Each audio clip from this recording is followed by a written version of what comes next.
Oh, I wanted to talk too about what goes through your mind sometimes. And, Yes. as cancer or anything, and when you have any serious illness, we have certain things maybe that we think about that gets us through it. Mine was my mom, because I lost my mom in 2006 from lung cancer. And, Hmm. she was the angel on my shoulder throughout it all. And I just remember, like when you're waiting to go be wheeled into surgery, all I could think about was my mom.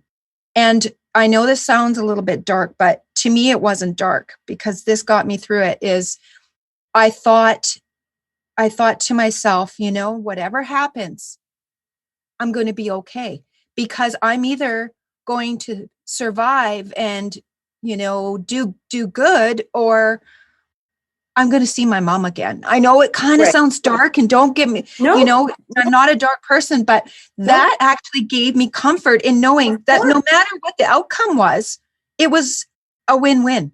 Cause Yep. so that really got me through it. Yep. But oh gosh, there's just so much. So as I said, I'm on a different medication now, Anastrozole, and my whole body, I feel like I'm 90 years old. I mean, I get up from a sitting position, I can hardly move, but I'm determined I'm going to keep going. I've got, I guess, 3 years on tamoxifen, and well, not quite a year on Anastrozole now, but come Not hell or the high same water, part. I'm going to last, because to my type of cancer, because it had spread to my nodes, I need this medication. I really need it, because I have a 35% chance of it coming back, and I'm not going to chance it. No, didn't come this far for that. I need to fight. Um, did you like, so now you're in prevention mode, right? What was the moment like where they told you they had it all? Like they Oh, had it. it was Did you do anything that marked it? not really, but it was just, it was a good feeling.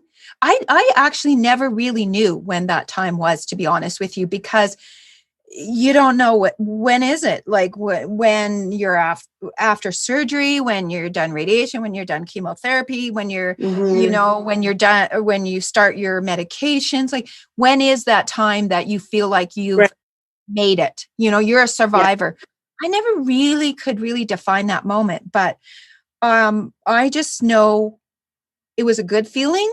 But at that time, at that moment, a lot came to my mind about those that didn't make it. Yeah. Those weren't so lucky as me. And I had a little bit of survivor's remorse, they call it, where you're like thinking, why me? Why was I the chosen one that survived this? And some aren't so lucky, but Mhm. I think, I did a lot of reading on that, and that's a very common feeling for a Yeah. lot of cancer survivors too, is that survivor's guilt is what they call it. But I mean, I feel like I'm on the other side, definitely, but I also am always scared of it recurring. Right. Once again, I'm on the support group, and you hear, like I hear every day of, because I Mm-hmm. mean, there's thousands of women on it from all over the world. And, every day there's one that pops up that it just spread to her bones, or, her liver. And so you always have that fear, but I can't stop from living. Actually, I No, live my life, Joan, better and than I ever have. Like, that's meaning, me. like my bucket list, I'm just crossing off those Absolutely. things like crazy, like the traveling, because why not? Why not? We know Yep. we have today, but do we even know we have tomorrow? So Well, and we don't. And that's the thing. we don't. Like, I mean, I've had family members that have gone without warning. And I guess how I came to peace with this is I believe that God knew when I was coming into the world, and he knows when I'm going out, and I don't need to worry about it. Yeah. Like, I don't worry about that anymore.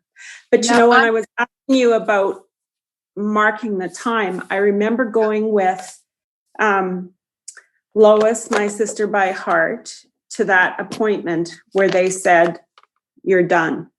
Yeah. And honestly, I think we both walked in there with such apprehension, and you're just kind of, I don't know, like waiting to exhale. Like, and then when, oh, sorry, the lasagna in the oven is done. Well, you're going to make me cry here because it's bringing me back to my mom, but that's okay. That's okay. Keep on going. Tears are good. Tears are okay. Can you still see me okay? No, you're fine. You're okay, always good. Beautiful. I don't even know what you're talking about. I just want to make sure. Well, the focal point is you after all. No, I just keep going in that story. Lois and I we came out of the office, and I think going out into the like the rotunda of the hospital, I think we were both kind of stunned. Like, you go in there and that's your hope, but you're waiting to exhale. And so I just remember that the sliding glass doors opened going out, and I stopped between the two glass doors, and I looked at her and I said, we got to do something. We can't forget this moment. And she's like what? And I'm like, I don't know. And so we took a couple more steps out the door, and I couldn't think. Like, I was just like, but I knew we had to, like, we were going to go for lunch, but like, sorry, stupid stove. That's okay. Anyway, I have a 4-year-old coming through the door shortly. So anyway, I know that long, but we get on the outside of the hospital, and the only thing, it was the stupidest thing, but it was the best. I grabbed my phone and I'm flipping through, because I'm 5 and I will always be 5. And I found Walking on Sunshine, and I cranked my phone and I said, I don't care who's watching us. We are dancing through the parking lot. We are doing a happy dance. So do, do, do, do, do, do, do, do, do, do, do. And we pulled out our moves and we just danced to the, and you know what? You gotta, because you don't know when the next black ice moment's going to be, right? So you got to grab that minute. And anyway, and you know, there's been so many times that I've thought about that, that it was important. And I didn't even know at the time that it was important to mark that moment. But I honestly just felt like it had been holding breath.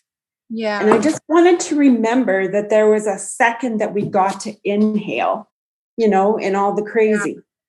Yeah, that's so sweet of you. What a good friend. What a good friend. You're amazing, honestly, Joan. You're amazing. You 5. Really are. That is the only thing. I just roll with 5. Like, who doesn't want to be 5? Well, and I don't want to be 5 again. I don't want to go through. Oh, I live in 5. Well, I love 4 and 5 are my favorite ages, and I refuse to move. You know what? I refuse to be past 35. For some reason, my age is 35, and I have not gotten any older. It's funny how you get an age in your head. Great. Yeah, I'm like, I feel like I'm 35 still. Yeah. Yeah. Well, actually, now that you mentioned that moment, I think for me was probably after the radiation was over, and my friends threw me a 50th surprise birthday party, and it was like the best, and it was kind of that exhale moment. And then after that, Joan, Mick took me to Italy, and I kid you not, but we had that booked before I was diagnosed. We had this trip to Italy booked in January, and I was diagnosed in March. So Mick's like, Kelly, I know we should cancel. And I'm like, I'm getting on that plane. Like, I'm not sure. You might have to push me around in a wheelchair, but I'm getting on that plane. Joan, I was sick. I got to Italy, and I remember going through the Vatican, and literally my legs were shaking. I was ready to collapse. But on the positive side, guess what, Joan? I got engaged in Italy. So I know. So there's always, and you know what? It was, I want to go back to Italy someday so I can relive it again healthier. Yes, for sure. And you're gonna. Yeah, I'm gonna. You're gonna just rock your way there. Yeah. So Well, thank you for sharing this, Kelly. I don't know where this is going, but I really think that we all just need a cup of kindness, and we need to enjoy more things, right? we absolutely do. And we need to stick together. I mean, Yep. everybody does, but as women, we need that sisterhood. Absolutely. Just need that cup of kindness. There's just nothing like your sisters, and they're everywhere. Yeah. They are everywhere. You just have to like tell somebody to scooch over beside the pool and bam, you have a new sister. You just never know, do you, You Joan? don't. No. And it's awesome. I can't wait to see you again, Joan. I can't wait to see you gotta either. come. We just need to get the COVID off the map for so many reasons. I know we do. Not only that, Jenny's waiting for her rider hoodie. Yeah. Right? Oh, yeah. Like, Pink Floyd be gone. Jenny needs a rider hoodie. Good one. You bet. You bet. Yeah. Oh, thank you, Joan. I saw that and I thought, no wonder she's got that look on her face. For those of you that don't know, Kelly has this gorgeous little dog that has the eyes that, like, man, if you ever want a guilty face, she could reduce you quick. She gives me those eyes. She was not feeling the Pink Floyd hoodie. She wants a rider hoodie, and I know it. She does. She does. Oh. And she will flaunt it through Victoria. Good, good. And I'm going to take you around to every single beach. Yep, we're going. Get on your flip-flops. Oh, we can do flip-flops? I don't have to bring my rubber boots? No. Oh, gosh. No. This is Victoria. You're a Red Deer girl. My brother used to call the rubber boots as Drayton Valleys. I know. My Red Deer days. Oh, yeah. That's I loved it. That's a whole nother chapter, honey. And I love growing up in Red Deer. So Red Deer. Yeah. Well, thank you. I appreciate this so much, and I'm looking forward to seeing you soon. Okay. Thanks, Joan. Yeah, I love you. Love you, girl. Bye. Bye.